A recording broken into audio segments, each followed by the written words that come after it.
ce serait l'occasion de poursuivre sur l'épigénétique, parce que vous l'avez abordé très rapidement en préambule de cette conférence, et pourtant c'est un sujet intéressant. Qu'est-ce que c'est? Alors c'est plus qu'intéressant. L'épigénétique, je vais vous expliquer ce que c'est la grande révolution de la biologie de ces 5 dernières années, pas 10, 20, 30, 5 dernières années. Il y aura une floraison de prix Nobel sur ce sujet. Vous connaissez tous la génétique, c'est l'ADN, le programme du vivant.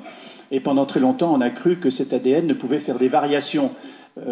C'est vrai d'ailleurs, c'est une réalité, par des mutations qui mettent très longtemps à se traduire par des espèces qui vont s'adapter et donc sélectionnées par la sélection darwinienne.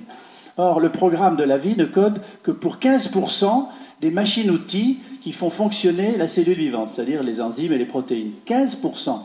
Donc on s'est dit, mais qu'est-ce que c'est que le reste, les 85%? Et comme on ne savait pas, on a appelé ça junk DNA, ADN poubelle.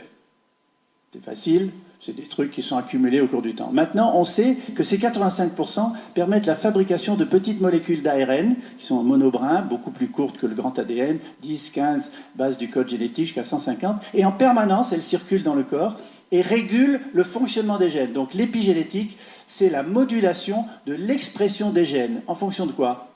En fonction du comportement. Votre comportement quotidien. Ce que vous mangez, si vous faites de l'exercice ou pas, si vous avez managé ou non votre stress, si vous avez du plaisir dans ce que vous faites, et si vous avez un réseau social et familial qui marche bien. Ces 5 éléments, combinés entre eux, vont conduire à la production dans votre corps de petites molécules qui vont s'accrocher à des enzymes, lesquelles vont rentrer ou être reconnues dans le noyau. Dans le noyau où il y a l'ADN. Cet ADN est protégé par une gaine, comme un fil électrique est protégé par du plastique. Cette gaine s'appelle des histones, sont des protéines. Or, l'ouverture de ces histones permet de polymériser l'ADN en ARN messager, qui va permettre de fabriquer les protéines et les enzymes, ou non. C'est comme un livre de cuisine. Vous avez un livre de cuisine où les pages de chapitres sont collées. Si le chapitre du soufflé au fromage est collé, vous ne pouvez pas faire de soufflé au fromage. Par contre, si le chapitre du poulet casserole est décollé, vous faites du poulet casserole.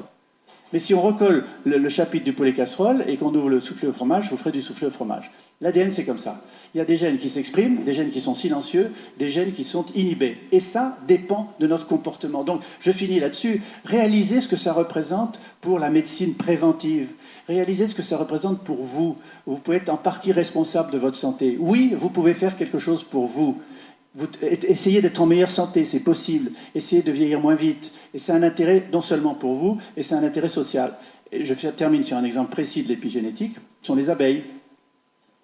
Toutes les larves d'abeilles naissent avec le même patrimoine génétique, exactement le même. Mais si vous donnez de la gelée royale à manger à certaines larves et pas à d'autres, elles deviennent des reines.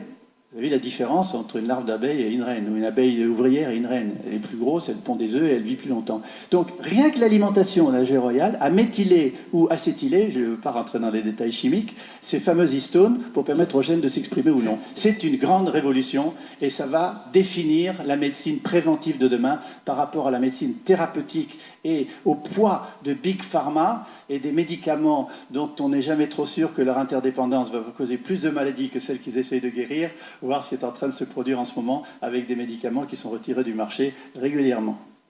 Merci.